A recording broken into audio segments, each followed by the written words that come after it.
বিশ্বজুড়ে যুদ্ধের দামামা বাজলেই কেন সোনার বাজারে আগুন লাগে জানেন কি?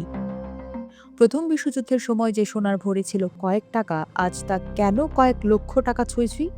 দ্বিতীয় বিশ্বযুদ্ধ থেকে আজকের ইরান ইসরায়েলের সংঘর্ষ, সোনা কিভাবে হয়ে উঠল বিপদের একমাত্র বন্ধু? চলুন 5 মিনিটে জেনে নেই সোনার দামের এই অবিশ্বাস্য ইতিহাসের পেছনের রহস্য।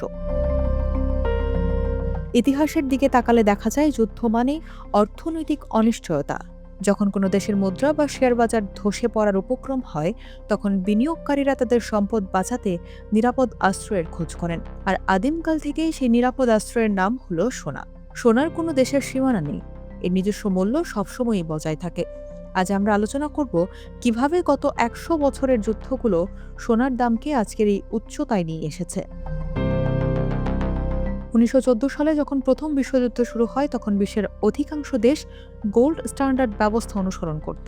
অর্থাৎ প্রতিটি দেশের কাগজে মুদ্রার বিপরীতে সমপরিমাণ সোনা ব্যাংকে জমা থাকত। যুদ্ধের আগে সোনার দাম ছিল প্রতি আউন্স প্রায় $20.67। কিন্তু যুদ্ধের বিশাল খরচ মেটাতে দেশগুলো বেপরোয়াভাবে টাকা ছাপানো শুরু করলে গোল্ড স্ট্যান্ডার্ড ব্যবস্থা ভেঙে পড়ে। মানুষের মধ্যে মুদ্রার উপর আস্থা কমে যায় এবং সোনার চাহিদা বহু গুণ বেড়ে যায়। ১৯৩৯ থেকে ১৯৪৫ সাল পর্যন্ত চলা দ্বিতীয় বিশ্বযুদ্ধ সোনার ইতিহাসে সবচেয়ে বড় পরিবর্তন আনে। যুদ্ধের মাঝামাঝি সময়ে অর্থাৎ ১৯৩৪ সালে মার্কিন সরকার সোনার দাম প্রতি আউন্স $35 নির্দিষ্ট করে দেয়। ১৯৪৪ সালের ব্রেটন উডস চুক্তির মাধ্যমে মার্কিন ডলারকে সোনার সাথে সরাসরি যুক্ত করা হয়। সে সময় সোনার দাম স্থিতিশীল থাকলেও যুদ্ধের ডামাডোলে সাধারণ মানুষের কাছে সোনা হয়ে ওঠে কালোবাজারের লেনদেনের প্রধান মাধ্যম, কারণ তখন অনেক দেশের কাগজে মুদ্রা একেবারেই মূল্যহীন হয়ে পড়েছিল।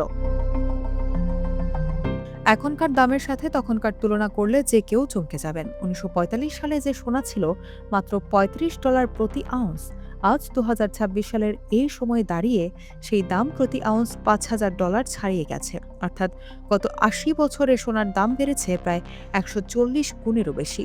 টাকায় হিসাব করলে দেখা যায় ১৯৪৭ সালের দিকেও আমাদের অঞ্চলে প্রতি ভরি সোনার দাম ছিল ১০০ টাকার নিচে। আর বর্তমানে সেই একই পরিমাণ সোনার দাম ১,৫০,০০০ টাকার উপরে। এই বিপুল ব্যবধান প্রমাণ করে যে দীর্ঘমেয়াদে সোনাই হল মুদ্রাস্ফীতির বিরুদ্ধে সবচেয়ে বড় লড়াই। সাম্প্রতিক সময়ে ইরান ও ইসরায়েলের মধ্যকার সামরিক উত্তেজনা বৈশ্বিক সোনার বাজারে নতুন করে অস্থিরতা তৈরি করেছে। বর্তমানে এই যুদ্ধের সরাসরি প্রভাবে আন্তর্জাতিক বাজারে সোনার দাম মাত্র কয়েক মাসের ব্যবধানে ১৫% থেকে ২০% পর্যন্ত বৃদ্ধি পেয়েছে। কারণ ইরান মধ্যপ্রাচ্যের একটি শক্তিশালী দেশ এবং এই যুদ্ধ দীর্ঘায়িত হওয়ার আশঙ্কায় বিশ্বের বড় বড় কেন্দ্রীয় ব্যাংকগুলো রেকর্ড পরিমাণ সোনা মজুত করা শুরু করেছে। এই অতিরিক্ত চাহিদাই দামকে রেকর্ডের পর রেকর্ড ভাঙতে বাধ্য করছে। মানুষের প্রযুক্তি বদলালেও সংকটের সময় সোনার গুরুত্ব এতটুকুও কমেনি। যুদ্ধ যত দীর্ঘ হবে, সোনার দাম তত বাড়ার সম্ভাবনা তৈরি হয়। তবে মনে রাখবেন, সোনা কেবল একটি অলংকার নয়, এটি বিপদের সময়ের একটি শক্তিশালী বীমা। ইতিহাস অন্তত আমাদের এটাই শিক্ষা দেয়। বর্তমান পরিস্থিতিতে আপনি কি সোনায় বিনিয়োগ করাকে নিরাপদ মনে করেন?